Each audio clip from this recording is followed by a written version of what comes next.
ও বাবা, আজকে তো আবার এইচএস এর রেজাল্ট আছে। ঠিক আছে, কোনো ব্যাপার না। আমি তো জানি আমি তো পরীক্ষা দিয়েছি।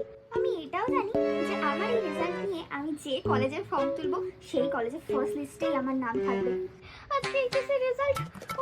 সকাল থেকে এই নিয়ে 12 বার, একবার ওয়াশরুম আর একবার ঘর করে যাচ্ছি।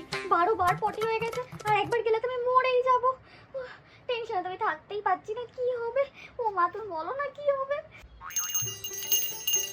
ঠাকুর, তুমি শুধু এই বারটা দেখে নাও ঠাকুর, শুধু আমাকে একটুখানি 60% নাম্বার এনে দাও। এর পরের বার থেকে আমি সমস্ত পড়া করবো।